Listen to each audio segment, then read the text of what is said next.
lessons apply to any online business or any business as a whole. One, you start with the problem. The second thing, you want to ensure that you have the right team to solve the problem.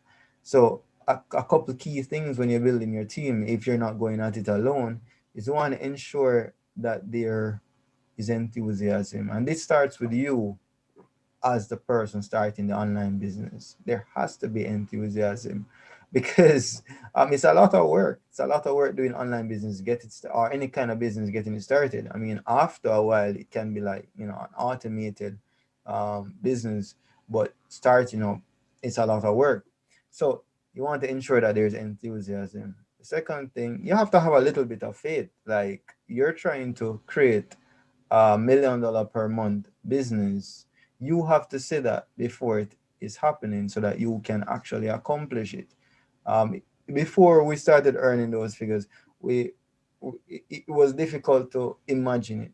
But then after, on a consistent basis, we could say, oh, okay, all right, so how do we get to the next level now since there are more persons with more problems to solve?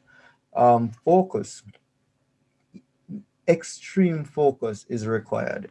Extreme focus because there will be many opportunities, many distractions as well, and you are going to have to choose the ones that are worthwhile. One of the mistakes we made initially when we found some niche segments to supply with products, we started saying, hey, let's just do a whole bunch of other products. And while we were doing that, we were running out of stock of products that were the key drivers. So focus now tells us, okay, let's focus on this segment and mine it. Let's do it. Like my business coach, his his segment was actually dating advice, and we thought that we'd have thought that that's not a strong business opportunity, but they were able to build a multi-million-dollar business selling information products in that niche because they went further and further to ensure that they covered all aspects of it. So focus and commitment. Part of what Akim said was really cool as well, where he realized he wasn't managing his digital advertising budget well. I mean, don't beat up yourself. It's a learning process, but he's committed to fix that and grow the business over the long haul. So that's really cool. All right. So you've identified the problem that you want to solve. You have the right team in place or the right skill set to do it. The third thing we have to look at now is the market, airspace. Think about it like a plane. You first have to have a mission. Second thing is no matter how good the plane is, no matter how good that machine is, if you don't have the pilots who can fly the thing, it's not coming off the ground, right? So you have to have the team in place or the skill set, right? The third thing is the market. Now, and this is the airspace. Think about it. There's an open, runway for the plane to take off. The market. If there's no market, there's no space to fly. So as in Canada back in 2019, right? Um, let's say I love the look of winter shoes and said, hey, these would work really well out here. Let me just buy a bunch of them and sell them in Jamaica. But the problem is that there's no market for winter shoes. Of course, there are some exceptions, Timberland or so, which are effectively winter shoes, but they work well because of the fashion trend. But the average person won't wear these hot, fur-lined shoes in Jamaica. So when you're choosing your product, don't just get excited about the product. Ensure that there's a market. Because if there's no market, there's no space to fly. The second thing, if the market is crowded, you're going to burn a lot of unnecessary fuel, which equates to cash to stay relevant. So, in other words, take your time to find products that there isn't as the market isn't saturated with.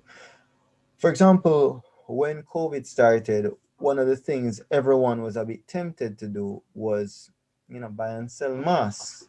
We're gonna buy a bunch of masks and sell them. It's COVID not going away for now. But the problem with that is that everywhere you go sell masks, every store, even the man at the stop sign or at the stoplight, He's selling masks. So you find that that's that's just far too competitive to stand out and grow. So when you're looking at your market or your airspace, ensure that it's not saturated. There's a concept called the blue ocean strategy. What you want to do is basically think of it like this: there's an ocean with a bunch of sharks, and it's red. There's a lot going on there. Um, dog eat dog kind of thing, right? And then there's another side, a blue ocean. It might be a smaller ocean, but persons are just not paying attention to it. You go in and you go and own that ocean. You go and own that blue ocean, right? And it can be anything, because there are many problems. Where there are many problems, there are many opportunities. Life is a coin, right? So when you're exploring opportunities, well, problems which present opportunities, ensure that the space is not overcrowded, so that when you go, you can go and dominate that space. So to bring that back to Megastore now, it applies to any business, but to bring that back to Megastore, when you're searching for products to enter the market with, ensure that they aren't, it's not products that you can, every supermarket you go you see it, or every electronic store you go you see it, or every pharmacy, or you know every auto parts store you go you see it. You want to ensure that they're really niche products that you're bringing to the market, but the market is big enough. Next thing is positioning. Sometimes it's really how you position a product. Sometimes you have to reposition a product. um an example of that is one of our key products, that sell really well. In some markets, they call them nanny cams, but that's not a huge problem in our market. It's a problem, but not a huge problem. So we had to rebrand that product as a full-on security solution.